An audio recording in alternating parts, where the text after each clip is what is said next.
Hello my dear students. बच्चों, आज की हमारी वीडियो रिजोल्यूशन ऑफ वेक्टर के ऊपर है। रिजोल्यूशन का मतलब क्या होता है? किसी भी वेक्टर को स्प्लिट करना। स्प्लिट मतलब ब्रेक करना, तोड़ना। किसी भी 2 और 3 वेक्टर्स, 2, 3, 4 वेक्टर्स में, that is called the resolution of vector. इस वीडियो को आप पूरी देखना ताकि आपको मालूम पड़ पाए कि how we resolve the vector. किसी वेक्टर को हम कैसे ब्रेक करेंगे और उसका हमारे प्रैक्टिकल लाइफ में, डेली लाइफ में क्या यूजेज है, फिजिक्स में आप कैसे इसका यूज़ करोगे। तो अब हम स्टार्ट करते हैं रिजोल्यूशन ऑफ वेक्टर। रिजोल्यूशन का मतलब मैंने आपको बताया कि splitting of a vector. Simple language में आप क्या बोले कि भाई splitting of a vector is called resolution. Splitting means break करना। ब्रेक करना मीन्स, अब जैसे मान लो ब्रेक करना है, जैसे अगर मान लो हमने triangle law of vector addition पढ़ा। Triangle law of vector addition में ये ट्राइंगल में ए साइड हो गई वेक्टर ए और ये आपका वेक्टर बी और दिस ये रिजल्टेंट ले लिया हमने आर वेक्टर। फिर आपने triangle law of vector addition apply किया तो in triangle O P Q आपने करा था ओ पी वैक्टर, और हमने पिछली वीडियो में कराया था भाई P Q vector equal to O Q vector. ये vector A plus vector B equal to vector R. अब इसका क्या मतलब है कि भाई जो ए और बी वैक्टर का इफेक्ट होगा किसी बॉडी के ऊपर, वही सेम इफेक्ट किसका होगा? आर का होगा। अगर मान लो कोई किसी बॉडी पर 2 वेक्टर ए और बी हैं तो जो इफेक्ट ए और बी का कंबाइंड इफेक्ट होगा वही सेम इफेक्ट किसका कहलाएगा? आर वेक्टर का इफेक्ट होगा। इसका मतलब क्या होता है कि जो ए है, A is called resolve part. Resolve का मतलब ए किसका पार्ट है? आर का, और बी किसका पार्ट है? आर का। तो एक आर को हमने कितने पार्ट में ब्रेक हो गया? 2 पार्ट में ब्रेक हुआ, एक पार्ट ए और दूसरा part B. That is called the component. इनको क्या बोलते हैं? कंपोनेंट। तो ए वेक्टर क्या है? A vector is the component of R, component of R vector along A. And B vector क्या होगा? B vector is the component of R along B vector. तो this is called the resolution of vector. मतलब ये आपका क्या है कि vector जो है R vector is the sum of A and B. R का वही इफेक्ट है जो ए और बी का है। तो A and B are called the component of R along A and B. A किसका पार्ट है? आर का। बी किसका पार्ट है? आर का। That is called the resolution of vector. अब मान लो क्वेश्चन आता है कि भाई एक वेक्टर हमें दे रखा है, उस वेक्टर को हमें रिजॉल्व करना है in the direction of A and B. Vector given है आपको, एक वेक्टर हमने ले लिया भाई, कोई भी वेक्टर, ये वेक्टर है और इस आर वेक्टर, और इस वेक्टर को आपने रिजॉल्व करना है किसके लॉन्ग? वेक्टर ए, ये वेक्टर दे रखा है और दूसरा वेक्टर बी गिवन है। इस डायरेक्शन में रिजॉल्व करना है। आर को किस डायरेक्शन में ब्रेक करना है? ए की डायरेक्शन में और बी की डायरेक्शन में। तो फर्स्ट ऑफ ऑल हम क्या करते हैं कि भाई पहले एक आप आर वेक्टर ड्रॉ कर लो, जो भी गिवन डायरेक्शन और गिवन मैग्नीट्यूड। जैसे मैग्नीट्यूड का मतलब जो इसकी लेंथ है, जो इसकी लेंथ है, मतलब इसकी जो लेंथ दे रखी है और जो डायरेक्शन है, उसी डायरेक्शन में हमने क्या करा? एक वेक्टर पहले आपने आर वेक्टर ड्रॉ कर दिया। फिर ये इसकी क्या बोलते हैं? इसको बोलते थे टेल, और ये क्या है? हेड। अब आर वेक्टर की टेल से ए वेक्टर ड्रॉ करोगे पहले आप। ये हमने ड्रॉ कर दिया वेक्टर ए। अब इसका मैग्नीट्यूड इतना है, वो सेम मैग्नीट्यूड डायरेक्शन। और आर वेक्टर के हेड से कौन सा वेक्टर ड्रॉ करोगे आप? B vector. अब ये तो वेक्टर छोटा रहेगा, ये वेक्टर भी छोटा है। अब आप इसको क्या करोगे बच्चों? आगे एक्सटेंड कर लिया, बढ़ा देते हैं, और इसको इधर की तरफ बढ़ा दिया। इसको मैंने इधर और इसको मैं आपने इधर एक्सटेंड करा, और ये इस पॉइंट पर आकर के मीट करा और इस पॉइंट को नाम दे दिया ओ। कितना बढ़ाया? मान लो m टाइम्स हो गया है। अब यहाँ ये p है, ये q है, और ये जो वेक्टर है, अब ये वैल्यू कितनी होगी, m times of vector a, और ये वैल्यू कितनी होगी, n times of vector b। तो अब आप इसमें फिर दोबारा ट्राइंगल लॉ अप्लाई करोगे, तो in triangle PO vector plus OQ vector equal to, आप कितना आ गया, PQ वेक्टर के इक्वल आ गया। OP वेक्टर क्या है, MA वेक्टर, और ये वैल्यू क्या है, NB वेक्टर, और ये वैल्यू किसके इक्वल है, R वेक्टर। तो अब MA vector is called the component of R along A, और NB is called component of R along B। MA vector क्या है, MA बोलेंगे हम component of R vector along A, and NB vector is called component of R along B vector। B मतलब ये जो vector दे रखा है इस वेक्टर की डायरेक्शन में। तो अब ये कंपोनेंट मतलब ब्रेक, इसका ये पार्ट है एन, अब इसको दो पार्ट में ब्रेक होगा, एक MA और एक NB। फिर एक वेक्टर को आप एक ही डायरेक्शन में ब्रेक कर सकते हो, यूनिक प्रॉपर्टी बोला करते हैं, not more than one direction, given direction. मतलब एक प्रॉपर्टी होती है, वेक्टर कौन सी प्रॉपर्टी फॉलो करता है, यूनिकनेस प्रॉपर्टी। यूनिकनेस का मतलब, कोई बच्चा बोला कि भाई नहीं, मैंने तो R वेक्टर M टाइम्स ना बढ़ा करके इसको M डैश टाइम्स बढ़ा दिया और इसको N डैश टाइम्स बढ़ा दिया। मतलब क्या फर्क, भाई आप किसी बच्चे ने क्या करा कि भाई OP जो वेक्टर है, PO वेक्टर को M डैश ले लिया, M A की जगह, और OQ वेक्टर को क्या लिया, उस किसी N डैश ले लिया यहाँ पर, N डैश भी। फिर रिजल्टेंट फाइंड करा, फिर रिजल्टेंट फाइंड करने के लिए फिर दोबारा वही सेम प्रॉपर्टी लगा दी, PO vector plus OQ vector किसके इक्वल होगा, OPQ वेक्टर के इक्वल।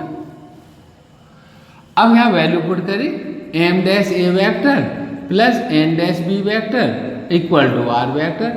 भाई बच्चा खुश, उसने कहा मेरा रिजल्टेंट इतना आया और ये रिजल्टेंट भी इतना है। तो भाई अब ये भी रिजल्टेंट है और ये भी रिजल्टेंट है। अब आप इन दोनों वैल्यू को इक्वेट करो, इन दोनों वैल्यूज को क्या करना है, अगर हम इक्वल करें, भाई ये भी R है ये भी R है, तो इस वैल्यू को,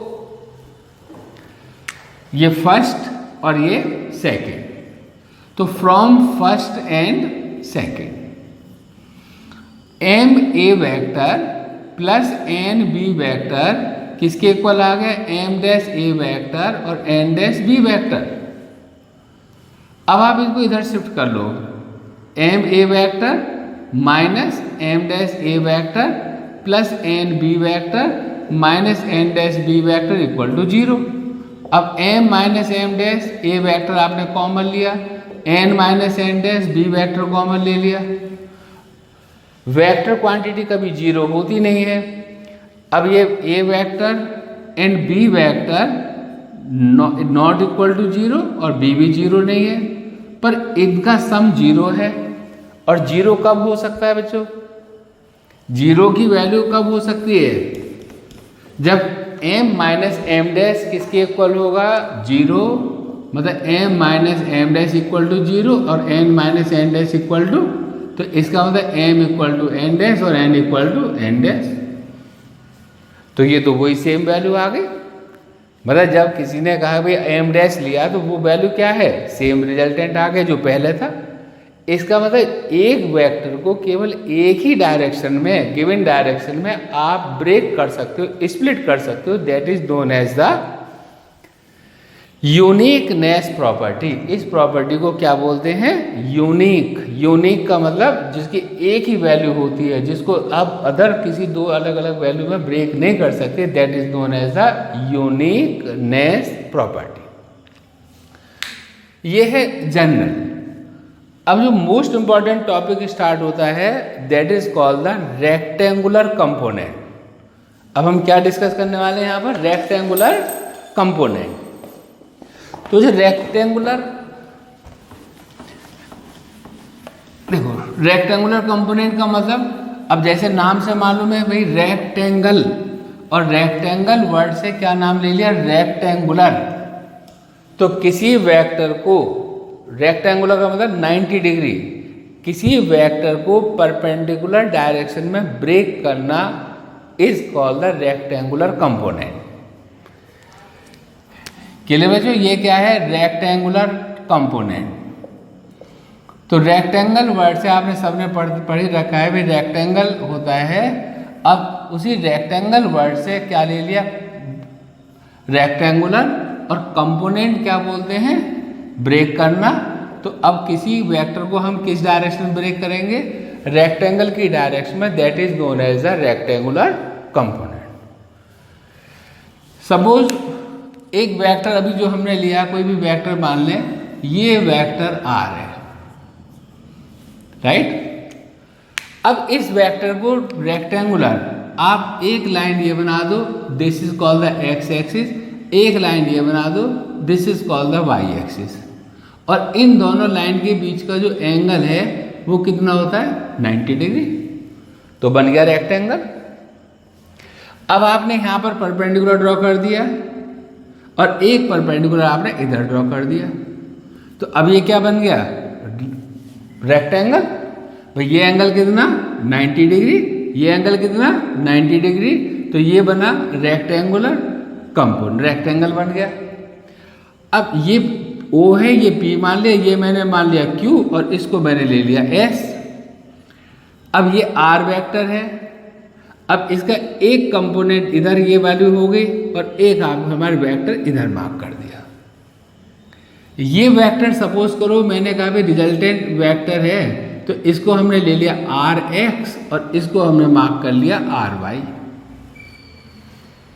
RX वेक्टर और RY वेक्टर, इसको आप A से रिप्रेजेंट करना है, A वेक्टर से रिप्रेजेंट कर लो, B वेक्टर से रिप्रेजेंट करना है, B वेक्टर से रिप्रेजेंट करो, R वेक्टर से रिप्रेजेंट करना है, R वेक्टर से। सिंबल आप कोई भी यूज कर सकते हो, फोर्स, मोमेंटम, P, F, कुछ भी आप यूज करोगे।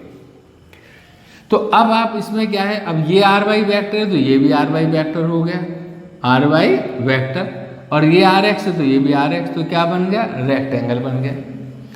अब इसमें triangle law property, but OQP में आपने लिखा OQ vector plus QP vector equal to OP vector. OQ कितना है, RX vector plus RY vector, that is equal to R vector. तो R वेक्टर की वैल्यू आ गई RX vector plus RY vector. तो इसका मतलब R vector is the sum of RX and RY। R vector is the sum of RX and RY।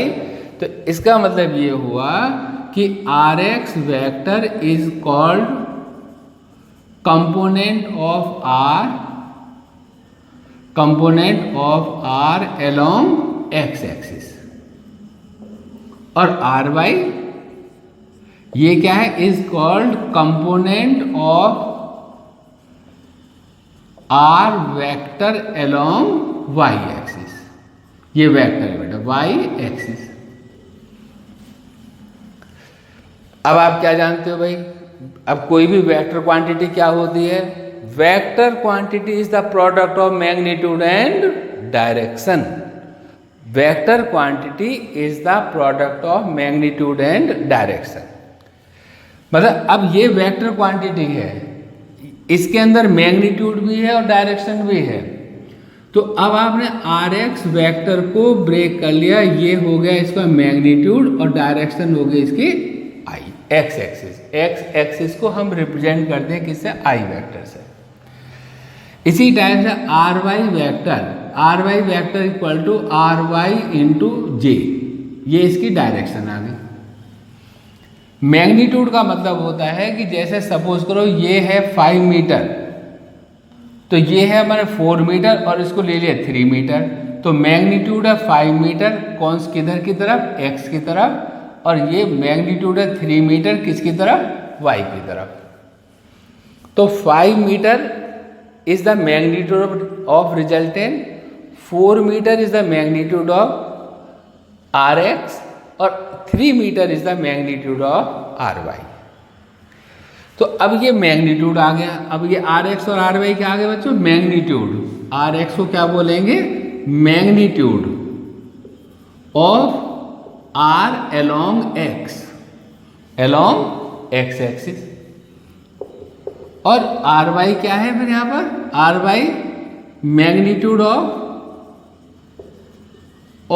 R vector along y axis.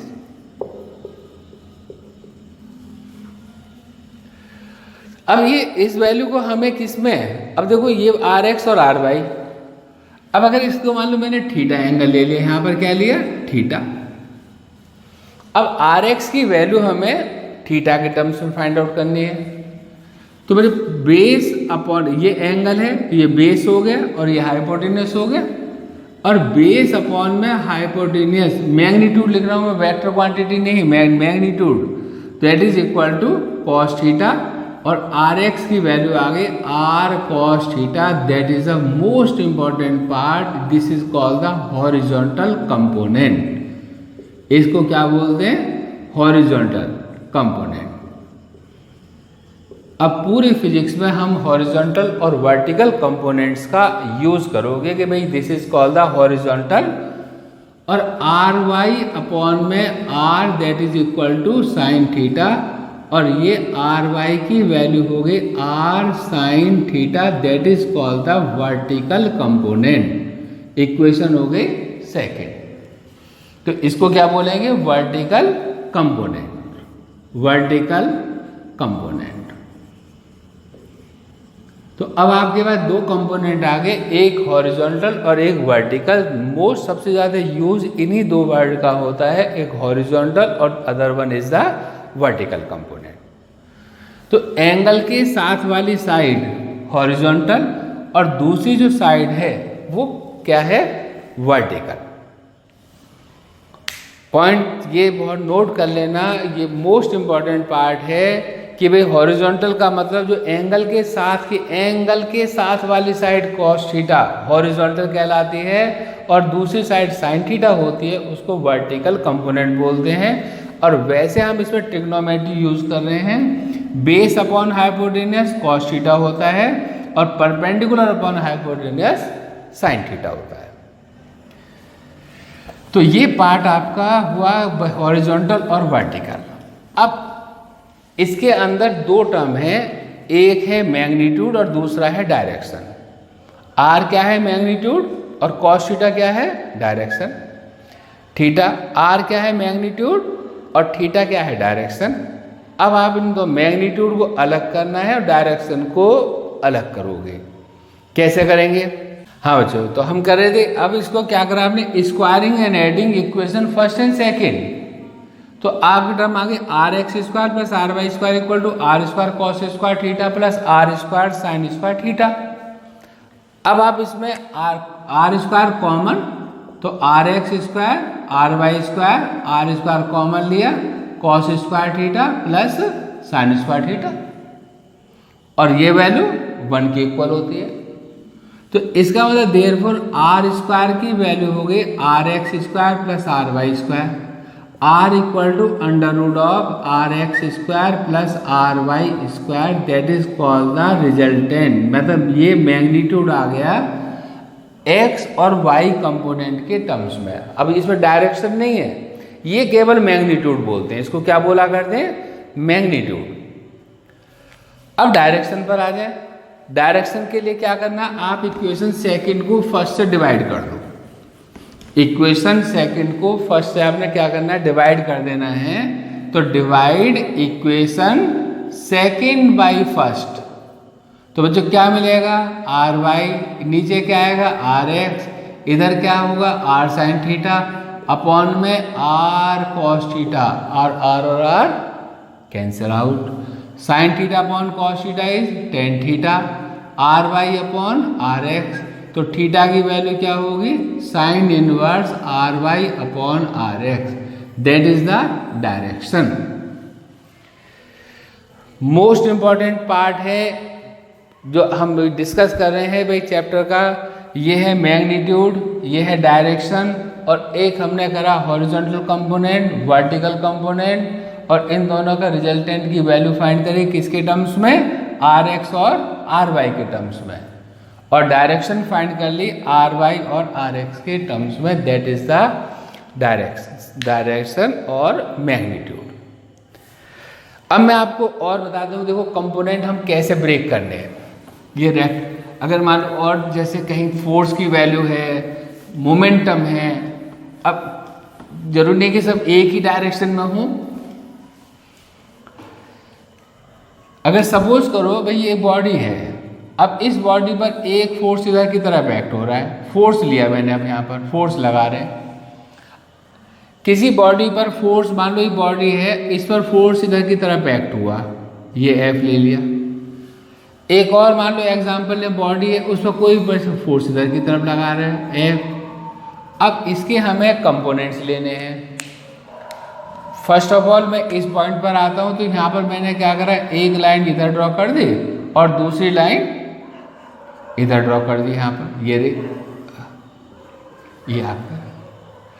अब इससे F है, इसका मैंने एक यहाँ पर परपेंडिकुलर इधर ड्रॉ करा और एक परपेंडिकुलर ड्रॉ इधर करा, ये बन गया आपका रेक्टेंगल। इसको बोलते हैं नेगेटिव वाई एक्सिस, ये होता है नेगेटिव एक्स एक्सिस। तो इधर जो कंपोनेंट है वाई की तरफ, that is called the F Y, और ये कंपोनेंट है एफ एक्स। अब इसमें एंगल ले लिया मैंने यहाँ पर, ये मान लो थीटा। तो अब जो एफ एक्स की वैल्यू क्या होगी, एफ एक्स हो जाएगा एफ कॉस थीटा, और एफ वाई की वैल्यू हो जाएगी एफ साइन थीटा। एंगल के साथ वाली साइड कॉस और दूसरी साइड साइन।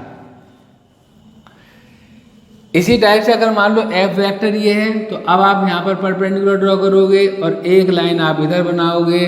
ये कौन सी एक्सिस होती है, वाई एक्सिस, और ये कौन सी एक्सिस लेते हैं हम, एक्स एक्सिस।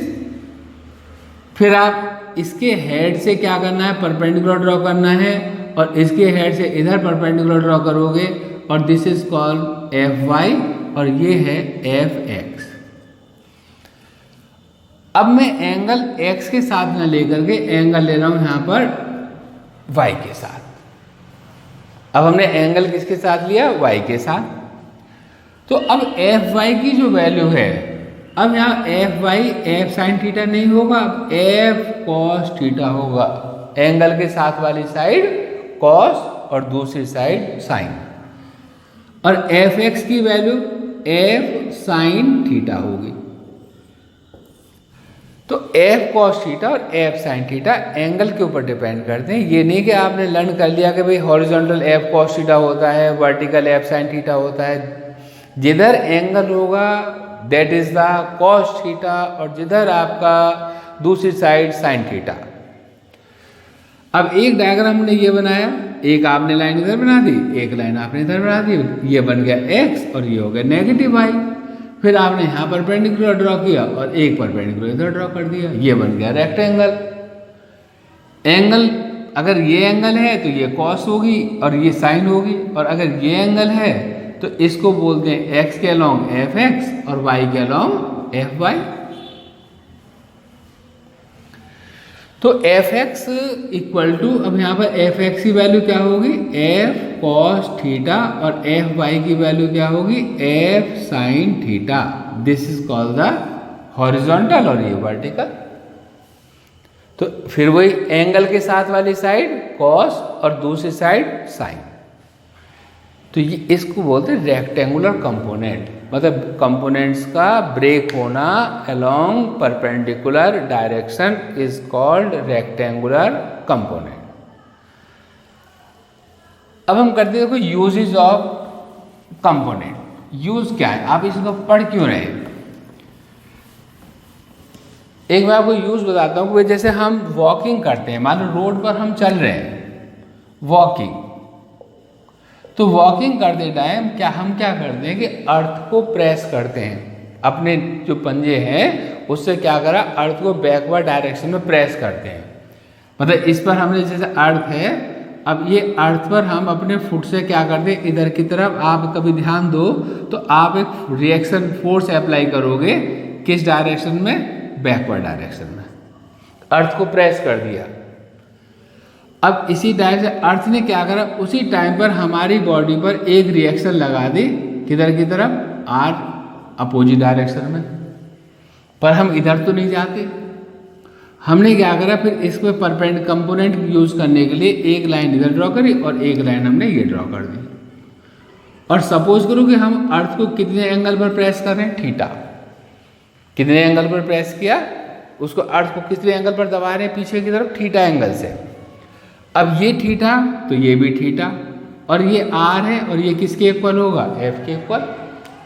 अब इसके बाद क्या स्टेप आता है, आपने क्या करना है, परपेंडिकुलर ड्रॉ करना है, एक परपेंडिकुलर इधर ड्रॉ करना है, ये बन गया रेक्टेंगल। ये दिस इज कॉल्ड द, इसको क्या बोलेंगे, एफ एक्स, और इसको क्या बोलेंगे, एफ वाई। और एफ एक्स की वैल्यू क्या होगी बच्चों भाई, अभी हम बार बार डिस्कस कर रहे थे, इसका मैग्नीट्यूड एफ एक्स हो जाएगा एफ कॉस थीटा, और एफ वाई हो जाएगा एफ साइन थीटा। अब इस कंपोनेंट का यूज क्या हुआ, ये जो कंपोनेंट एफ कॉस थीटा है ये हमारी बॉडी को आगे की तरफ लेके जाएगा, और ये जो कंपोनेंट एफ साइन थीटा है ये हमारे फुट को ऊपर की तरफ उठाएगा। भाई जमीन सब जब आगे आप चलोगे तो आप आगे की तरफ भी चले और हमारा जो पैर है ऊपर की तरफ भी लिफ्ट होगा, तो ऊपर की तरफ उठेगा तभी तो हम आगे कदम रख पाएंगे। तो अब वो जो कौन सा कंपोनेंट ऊपर की तरफ उठाता है, एफ साइन थीटा, और कौन सा कंपोनेंट हमें आगे की तरफ लेकर जाता है, एफ कॉस थीटा। तो F cos theta component move the body in forward direction, और F sine theta move the body in upward direction, वो हमारे फुट को अपवर्ड डायरेक्शन में लिफ्ट करेगा। इसी टाइप से एक और बड़ा इंपॉर्टेंट पार्ट है समझने के लिए, देखो इसकी एप्लीकेशन तो बहुत वाइड एप्लीकेशन है, हर जगह इसका यूज होता है। खेत में हल चलाने से लेकर के एरोप्लेन तक का उड़ना, ये सब इस रेक्टेंगुलर कंपोनेंट का यूज है। सुई धागे से कपड़े का सिलना, या आप कोई भी वर्क किसी बॉडी को खींचना या उसको पुश करना, उन सब में हम क्या करते हैं, रेक्टेंगुलर कंपोनेंट्स का यूज करते हैं। अब जैसे एक होता है भाई ग्रास काटने वाला जो मावर होता है, लॉन मावर बोलते हैं इसको, तो इसको पुल करना इजी है और पुश करना, मतलब लॉन मावर को हम क्या करें, पुलिंग इज इजियर और पुशिंग इज इजियर। पुलिंग मतलब खींचना और पुशिंग मतलब उसको धक्का देना, इज इजियर। दोनों में से हमें ये बताना है कि विच इज इजियर, किस इजी, पुल करना इजी है या पुश करना इजी है। बड़ा क्वेश्चन आ गया भाई। अब आपने क्या करा, एक सिलिंड्रिकल रोलर ले लिया, एक सिलिंड्रिकल, एक बच्चे ने क्या करा, उस पर फोर्स लगाया, उसको वो पुश करके लेके जा रहा है आगे की तरफ, ठीक है। ये इसका अब हमने क्या बनाया, वही हम कंपोनेंट बना दिया करते हैं। अब ये एंगल थीटा हो गया, एक लाइन ये ड्रॉ कर दी और दूसरी लाइन ये ड्रॉ कर दी, और ये दोनों लाइन किसकी बन गई बच्चों, ये बन गई रेक्टेंगल की साइड। अब इस लॉन रोलर का जो मास है, वेट है, वो किधर की तरफ एक्ट होगा, डाउनवर्ड। फोर्स किधर लगा रहा है, पुश करने के लिए आगे की तरफ लगाते हैं हम। अब इसके दो कंपोनेंट होंगे। अब आप जानते हो भाई एक कंपोनेंट इसको धीरे धीरे इधर की तरफ ले आए, इसको ऐसे करके इधर ले आए उठा करके, तो ये कंपोनेंट कौन सा बन गया, एंगल के साथ वाली साइड कॉस थीटा, और ये वाली साइड कौन सी बन गई, एफ साइन थीटा। तो vertical component F sine theta किधर की तरफ एक्ट हो रहा है, डाउनवर्ड। एफ कॉस थीटा किधर की एक्ट हो रहा है, आगे की साइड में। अब हम आ जाए दूसरे बच्चे पर। पहले ये दूसरे बच्चे का सिलेंडर है, सेम सिलेंडर है, सेम फोर्स लगा रहा है और सेम एंगल पर लगा रहा है, पर वो पुल कर रहा है। ये क्या कर रहा है, यहाँ पर same angle same force, but वो पुल कर रहा है, वो पुश कर रहा है, वो धक्का मार रहा है, वो खींच रहा है।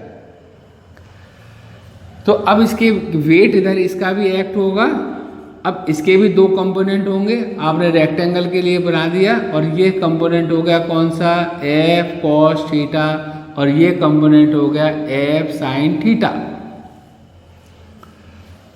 अब इसमें ये कंपोनेंट भी आगे की तरफ है और इसमें ये कंपोनेंट भी आगे की तरफ है।